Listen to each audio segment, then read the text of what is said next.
Hi, everyone. Thank you for having me today. I'm excited to talk about this topic I feel like we've always had, but we're putting more names and frameworks and definitions around and kind of thinking things about it a little differently in practice. As Renee mentioned, I am a researcher at the University of Kansas Medical Center in the Department of Pediatrics. I have a background in social work. That's my clinical training. And I worked for the State Department of Ed on the TASN grant system for about 10 years, working with kids with developmental disabilities. And from that work, I kind of bridged me into further learning on what we can do on the prevention side with families to empower them around child development, language, social, emotional, um, and really educate them on the things they can do with their own children. And in that time, within the last 10 years, we've had some work come out, some literature around early relational health. So I'm going to talk about that more specifically today, and kind of the work that we're doing to promote this in pediatric care right now and hopefully across community settings. So it looks like many of you who are joining us are across different systems, which is great. So I would encourage you to think about what this looks like for you, work that you do and with families. Because my goal is just to share this information in thinking about how can we continue to promote this more system-wide. So before we kind of jump in, I want to kind of give a lay of the land of our roadmap for today. We'll really start with that why relationships matter, what we know from the science about early relationships and how that it shapes brain development and those long-term outcomes. Then we're going to kind of talk about what we can do, really focusing on practical, scalable strategies you can use in day-to-day work to support those caregiver-child relationships. And then we're going to wrap up kind of looking at the systems level. So how do we build environments across sectors that consistently support early childhood relationships and early relational health? Um, Thinking more in terms not just in the individual encounters, but part of how we do our work across teams. And then we'll kind of, since this is echo format, we'll kind of run through a case and how this can look like on a practice level from my experience currently working with NICU families at KU Med Center. So I'm going to kind of briefly touch base on the science, not go too much into depth. Some of this may be familiar to you, so it might be repeat, but just to kind of lay that that foundational level of what we know and how we can take this knowledge and apply it to what we're doing. So I'm going to show this little baby. He's 3 months old, and I'm just going to show you the first like 30 to 45 seconds, and then you guys can think about a couple things at the end. So I'm going to get this going. Tell, tell me about it. Really? Oh my goodness. Oh my goodness. Are you feeling better? Oh. Are you feeling better? You feel pretty good? Huh? You feel pretty good? Yeah. Oh. You were pretty mad before. And now you're like so happy. Huh? Were you hungry? Yeah. What else? What else? Okay, so in the chat box, I have a couple questions. So I'd love for you guys just to name one or two things that you see the caregiver doing, and then what you notice about how the baby is responding. I'm hoping.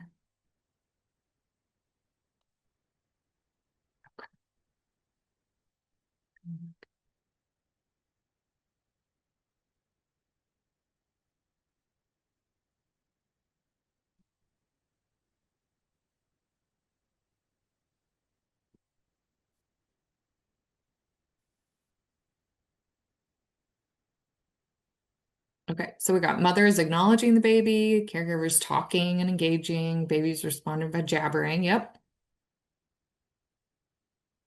Asking questions, mom's asking questions.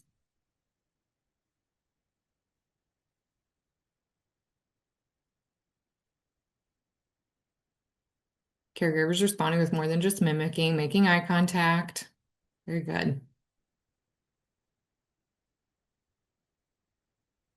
And you can tell like this baby is clued in with mom. Like his eyes don't really sway much from mom, so on the face. And I like the expansion that was mentioned. Like it's not just mimicking what the baby's saying, but she's asking questions, making statements, things like that. Hold on a second while I get Okay. So what we know is that a baby is born with over 100 billion brain cells that are just waiting to connect. And those brain cells, which we often refer to as neurons, send those electric signals to communicate, and then those connections form circuits. Repeated use builds those circuits over time. So you can kind of see how this works from an imagery with that visual there. So during the second year of life, that number of synapses drops dramatically. So our experiences really determine which connects get more use and those that are less are kind of pruned away. So between ages 2 and 10, that pruning can really happen very quickly, depending on the types of experiences that kids are happening. About 50% of the extra synapses are eliminated. So from here, that early brain development and those neural connection can really set that stage for all later development. Because so you can see in just that small window of time from birth to two, there's a lot going on, and that is a pivotal moment for us to help those babies make those connections through experiences and relationships. Um, and all those interactions are with caregivers. So it may be more than mom and dad. So we got to think about family units. Some families have multiple people, adults living with them, grandma, grandpa, aunts and uncles. Um, some families, the babies start going to childcare at 2 to 3 months, and so you've got caretakers. So it's really thinking about how the adult relationships that are in that child's life because they are the ones that are helping the baby make those connections. So those pathways for language development specifically, and this is just an example, are really, really important. So development in those early neural networks for more basic processes, that foundation for then advanced skills as kids get to school age. So here we have about 7 months in utero, and they've been listening in the womb. And then by 2 days of age, children are already able to distinguish mom's voice, which is really cool. I think it's fascinating that we have a way to know this through science and through studies that have been done. So before their first words, they've been processing sounds of language from the time they were in utero. So this is just looking at one component of child development, language specifically, but it's kind of a neat way for us to see like the impact that we can have on children at such a young age that can lead to high outcomes as they get older and into school. So it kind of sets the stage for them. So one of the most important ways relationships shape the brain is through something called serve and return. This is a evidence-based practice. I think Harvard Early Childhood Development Center has kind of coined this term, and it's in a lot of the literature and also in a lot of practice documents for families and stuff. And what it is that back and forth interaction. So you saw that in the video. It's between that child and the caregiver. A child might serve, so you might have heard that baby, make a noise, and then the parent will return, looking at them, mimicking them, asking a question, and that serve and return exchange continues. So These moments may seem really, really small, but they're actually huge in the child's development of the brain. So they make a long-term impact over time. And what we want to encourage is that back and forth consistently. So it really strengthens that brain architecture and then it supports that development across domains. When it's missing or inconsistent, it can disrupt that process. And so we'll talk a little bit about what that can lead to with kids that don't have those rich experiences. So, a big part of our role is really helping caregivers notice these cues and respond and learn to build that frequency and consistency over time. The first few years of life, like I said, are really critical for that brain development, and relationships are really central to that process. So we've got to think about those everyday interactions, building those neural connections, and really we're building the trust, the safety, and then the learning components for our kids. So that's huge.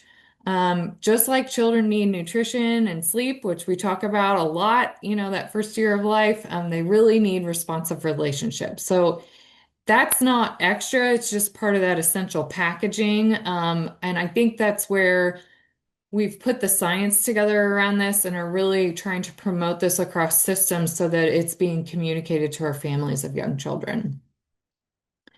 Like I mentioned earlier, when kids aren't getting that consistent serve and return with their caregivers, we know that that can lead to, it could be as a result of early adverse events. And so some of you may be familiar with ACEs, that adverse childhood experiences.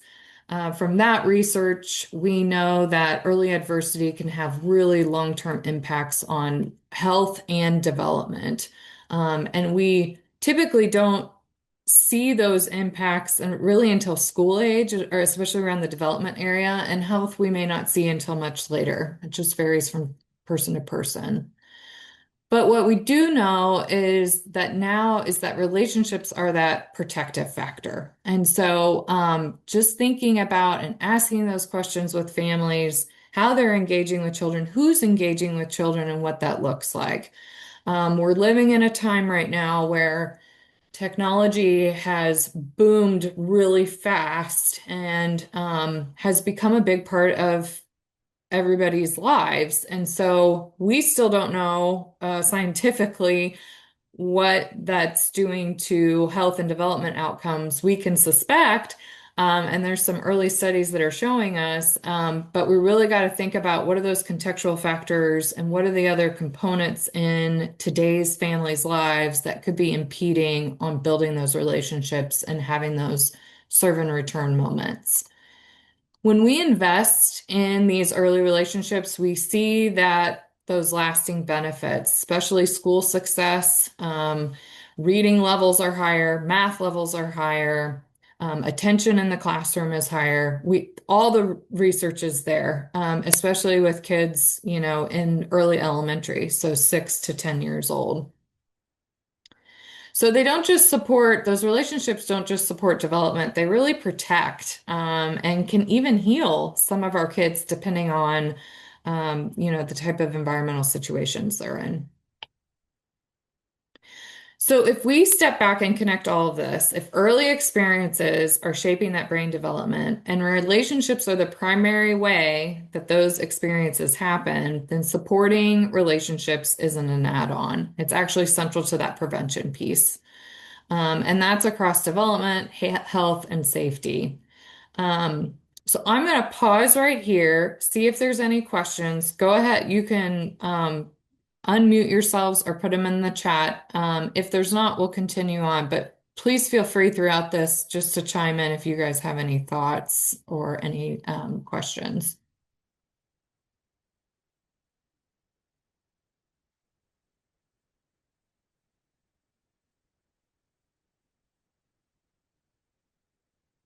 Okay, we'll move on. Renee, just red flag me if any pop in.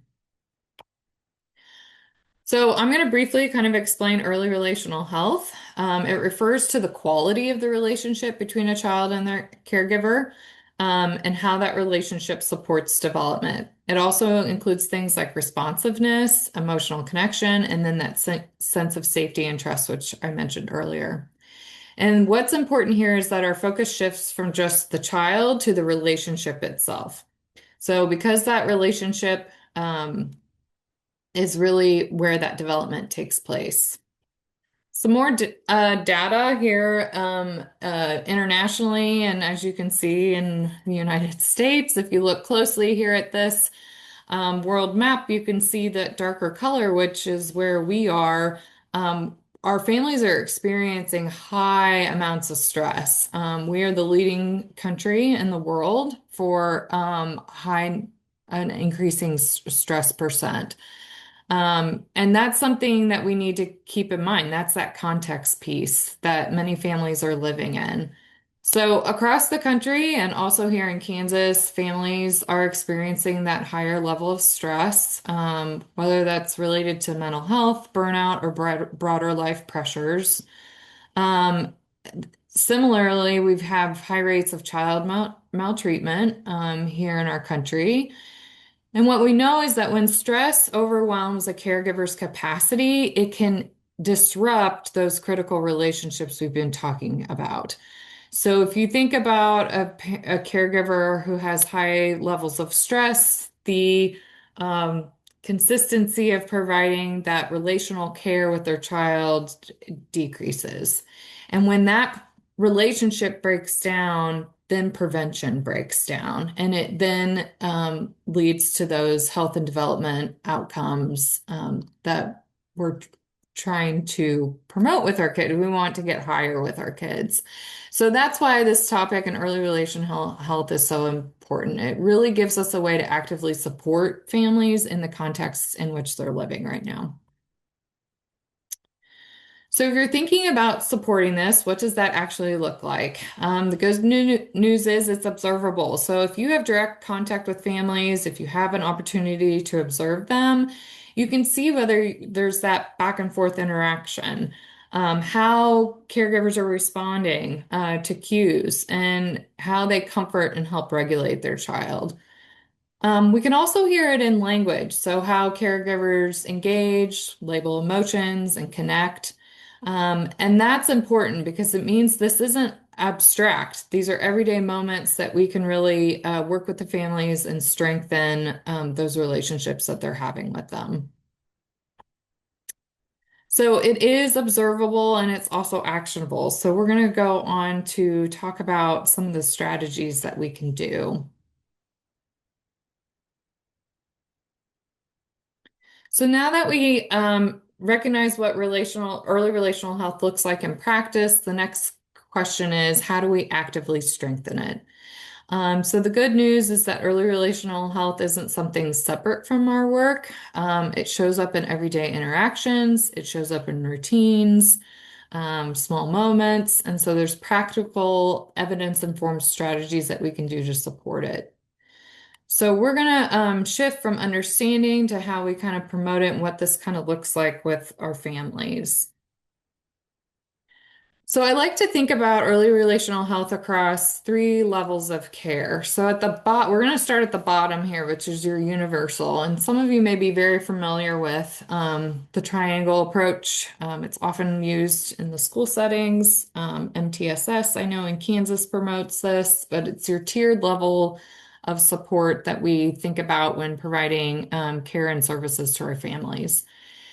So, at that universal level, every contact is an opportunity for serve and return interactions across home, childcare, clinical settings, any environment that a family's and a child's engaged in. That middle level, that targeted level, is kind of where we provide more intentional support for families that could be experiencing the stress. And we often use the strategy of coaching approaches to really strengthen those interactions. And then finally, at the top of that is your more intensive level. So these are our families that really benefit from more specialized, relationship-focused interventions and coordinated care. This is making sure that referrals are made, there's communication across all systems, Early intervention supports are often for families at this level. Home visiting can be. Across all these levels, our goal is, to build up that caregiver-child relationship. So one simple way to support early relational health and everyday interactions is through, this is kind of a coaching framework that we use to model, share, and encourage. So we model, when we're with our families, we model that responsive interaction in real time, showing families what it looks like. So demonstrating that serve and return, the eye contact, the turn taking. We share with families and explain that brief insight about what the child is doing and why it matters for development. So this is sharing that education. It's that science behind this, what we're doing, providing simple guidance and also affirmation to the families. And then finally, encouraging, inviting them to reflect, and, answer any questions they have, practice themselves. I'm currently on a study with pediatricians right now, and we're asking them to actually practice the specific early relational health language strategy with the family, which is very uncomfortable for them. If you think about a pediatric setting, a lot of it is they're educating, talking, asking questions. They themselves aren't, modeling. They could be modeling some things, but they're not asking the families to actually practice it with them. So this is something new that we're trying out, and it's been interesting. Some providers are very comfortable with it, some are not. And so just something to think about, like this is as we change how we approach things and with practices, it's trying new ways of doing it. And so this is just a new way of doing it, practicing it with the family. So if model, share, and encourage is how we do this, then everyday routines are really where it happens. And this is probably the most important piece of getting this information in with families. So the key is that this doesn't require extra time or new settings. In all the work that we're doing around early relational health, the team I'm on, we're always talking about, and the word embed comes to mind. So embedding it into what you're already doing, with families, with providers, with educators, looking at and talking about what are you doing and how can we enhance this even more. So if we think about everyday routines, we think about playtime, shared reading time, feeding when they're eating, bath time, things like routine care. Our families are busy, but I will say the one thing they always maintain some sort of routines with their child. And so thinking about how to get into those routines and expand what they're doing, and making it more of a back and forth serve and return interaction with their kids. Um, so as you can see, thinking about play, making things at eye level, developmentally appropriate, but really builds that brain structure, language, and executive functioning. Shared book reading, supporting that early literacy. With this one, we're always thinking about where is the parent and child position? And sometimes this depends on the age of the child. Like, is the child in the parent's lap or are they face to face? If in the lap, is the parent pointing to things in the book, and labeling objects? So thinking about how shared book reading, what that looks like at an earlier age versus how it looks as the child gets a little bit older. Routine care, so feeding, diapering, bedtime, chores, these are great opportunities for connection. So thinking about what language looks like in those areas, how to have those serve and return exchanges. Um, you know, I think about diapering and bath time, like you're face to face with the child, so the child's able to see your face a little bit more, which is great. Feeding is a really good time to really build those language skills, labeling everything, showing, pointing, things like that. I think with that, we also have to think about that screen time guidance. The American Academy of Pediatrics has a lot of great guidance that's come out over the years. And I think more recently, they just put together another toolkit for families and providers with more information. There's always been a chart on by age, how many minutes a child should get. They shouldn't have screens until they're 2, and then from there, it's like 30 minutes a day, and then it goes up to an hour a day. So thinking about that and what that looks like in a family's home. Are they watching large screens like televisions? Are they on iPads? Are they on phones? That's something to think about as well.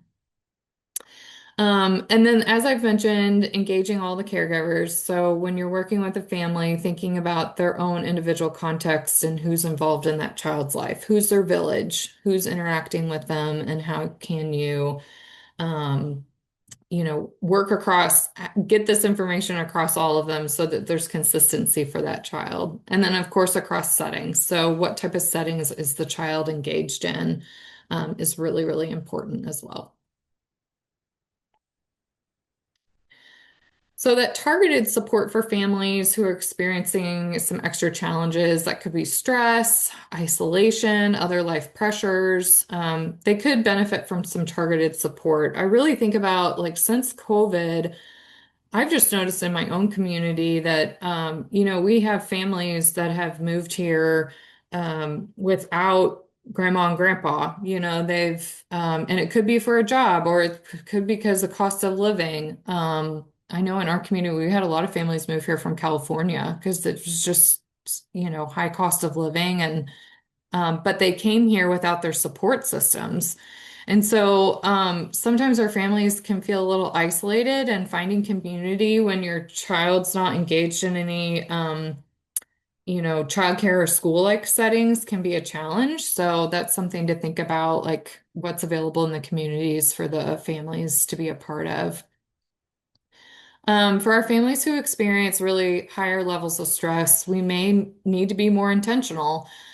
So this starts with that coaching. So it's kind of like that share, model, encourage approach, really thinking about how we're giving this information to families, modeling it, sharing some education around it, having them try it, and encouraging them along the way. Really building that confidence is really important on how they respond to their child's cues, especially within those everyday routines. We can also connect families to this families focused programs. So home visiting is a big one here in Kansas. They're really working on promoting universal home visiting and having that available for all families. Um, and then there's also simple tools that families can use. Like, I love the Vroom app. That's a great one for families to download. It gives them ideas of how to build those early relational connections. Kansas also has the Imagination Library is free, so families can sign up for free books starting at birth, and they come until the child is going to kindergarten, so 5. So that's 5 years worth of books, which builds a really nice library for the families and for the child. And the books are a lot of fun, and they've done a nice job of, on the inside, there's a little flap with instructions and education for the parents. So it's not just getting a book, but it's also getting some information on how to promote it.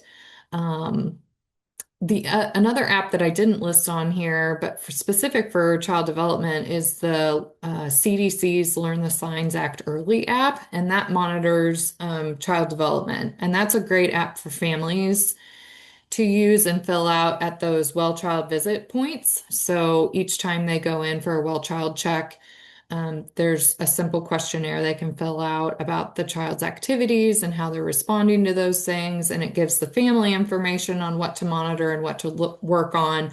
But it's also a way to share that information with the pediatrician or family doctor, and continue those conversations with them, which is really, really nice. So again, thinking about that triangle, we also have our families who really need that intensive support. And this often includes specialized relationship-based services. So examples of this are infant and early childhood mental health consultation, really didactic interventions. So um, community-based programs that are working together, kind of taking care of this family. Part C early intervention is one of those programs. They do a nice job of partnering with other programs in the community and also with the primary care providers. And then those clear referral pathways. It's not just saying, hey, call this, referral that I'm giving you, but it's following up and having that back and forth communication from system to system so that there's a continuity of care around that family as they continue to navigate some of the challenges that they're facing. I'm going to stop here. Renee, are there any questions? Or if anybody has any questions, feel free to chime in before we go into systems. I'm not seeing anything in the chat right now, but yeah, if anyone wants to unmute themselves to ask a question, please go ahead. Okay. Thanks, Renee.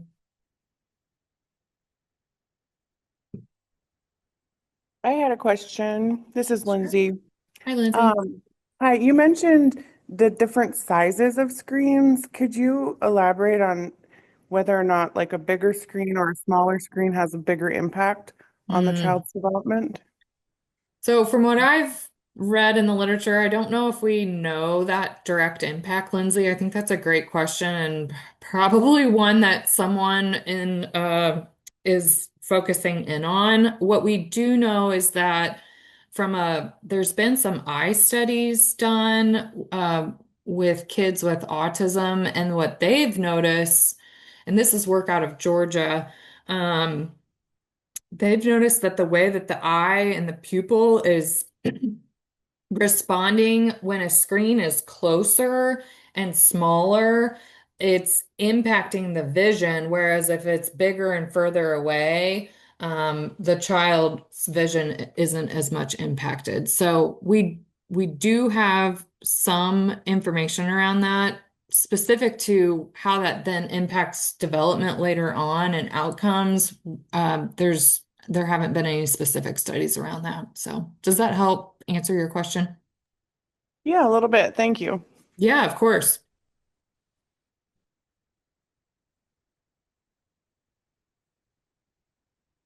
Okay, I'll go ahead and continue with systems, but if anybody wants to chime in at any time, you're always welcome to. So as I mentioned when we got started, it's really important to think about the systems that we work in or collaborate with or that families are engaged in. Because that's where we're going to make the most impact with this work is to have alignment around what we're doing and to work collaboratively when supporting our families. So we really have to support the people, right, that are doing a lot of this work, and that's our workforce. So that includes, having training, reflective support, really creating space for that relationship-based care. Providers who are, providing this care to families, they're experiencing stress too. So if you're in a role where you oversee a team or a small group of people or just a few individuals, really thinking about, the manner in which you're delivering these services, but how you're taking care of one another and doing that, because it's not easy work. And, I think we're constantly in flux of learning new information, but also giving and allowing that time for providers to kind of reflect on what they're doing to build their own skills and confidence in this work. And I think, attuning to their own well-being is really important. So just simple reminders as we work with our team who are working with our families.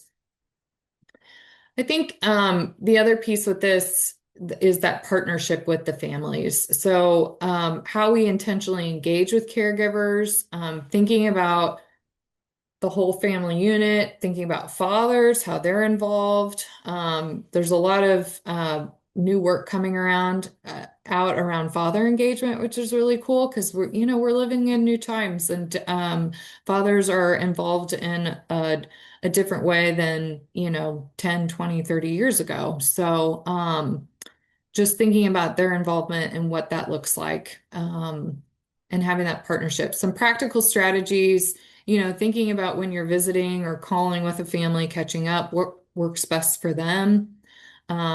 Always being aware of what languages are spoken in the home, and how you can incorporate their home language.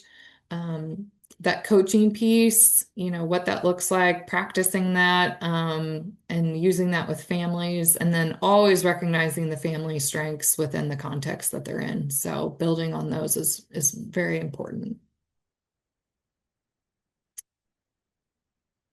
So a lot of the work we do requires a lot of coordination, and we're lucky to be in a state that has done some pretty cool work the last 5 to 10 years in the early childhood sector.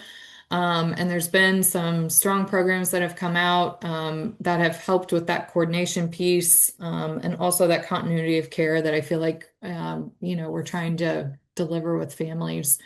So thinking about the systems, home visiting, how you as a system are engaging with your local home visiting providers, what programs are available. I would say across the board, we have a strong parents as teachers system in the state of Kansas. We do have early home head start in some areas. So there's areas of the state that are a little inconsistent than others. So that's something to think about. Um, and then within your own community, how are people linked? What are the conversations that are taking place? Who needs to be included that may not already be there? And I think another piece that we're bringing into the mix is how we engage with our, local representatives that are in Topeka.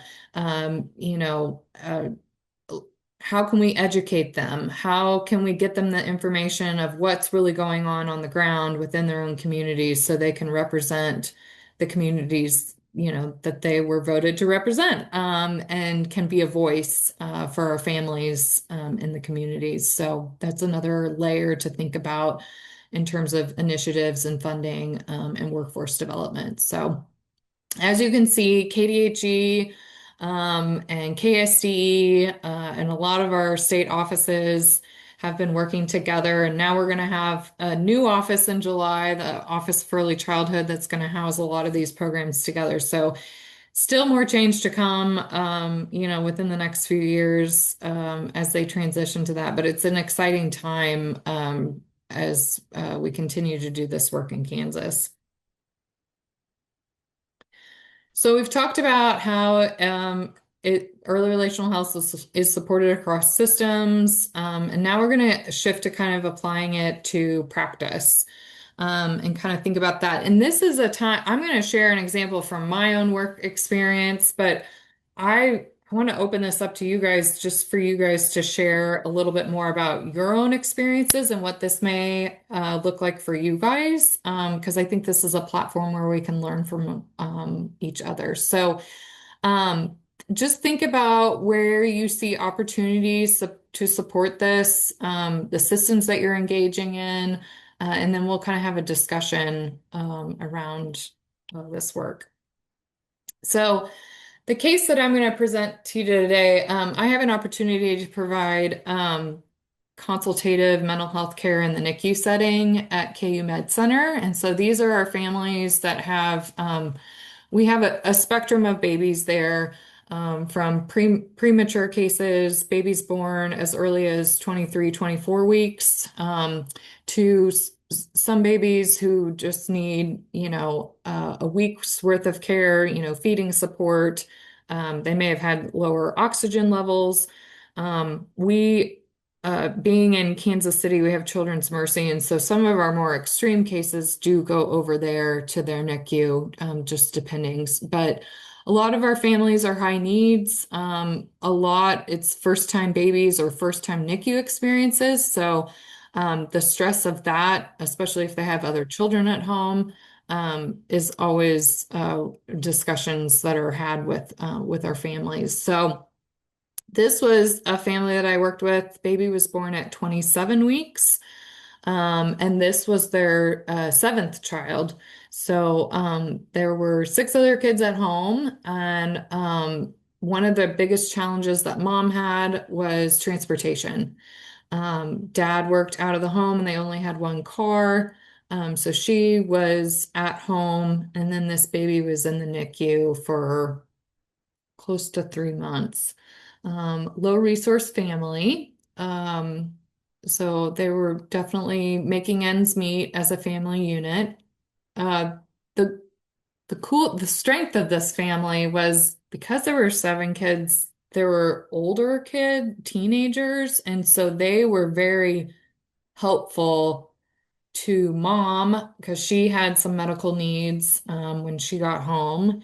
And then they were also able to help with the siblings and stuff. And so mom was very grateful for the fact that she, they didn't have a lot of outside extended family support, but they had in the home family support just with the siblings and stuff. So I know I talked to her one day and she was very excited to share with me. She's like, "Oh, my oldest is going to take me to lunch today."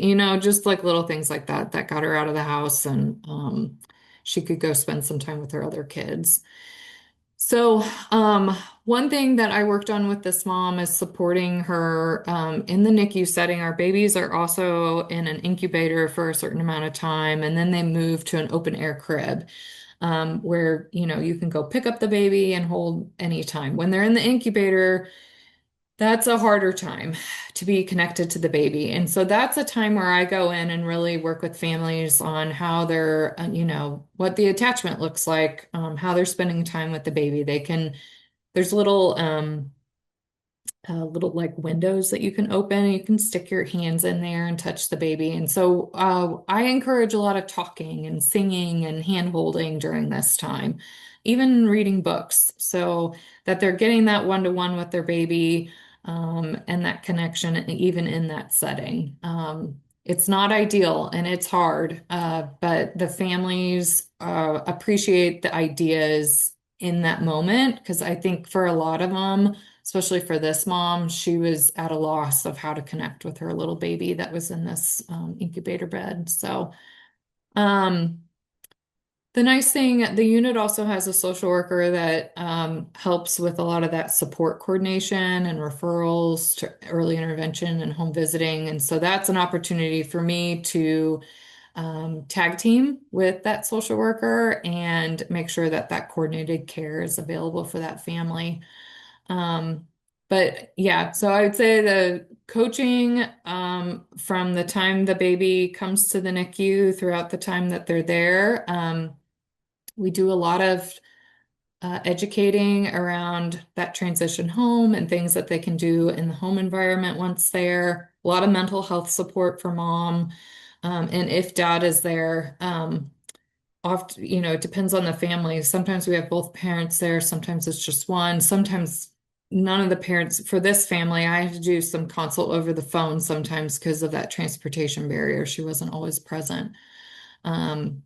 And then the systems that we connected with and stayed in touch with as they prepared to go home visiting, and then we definitely got them a referral to Part C early intervention so that they could have that support in the home once they got home. So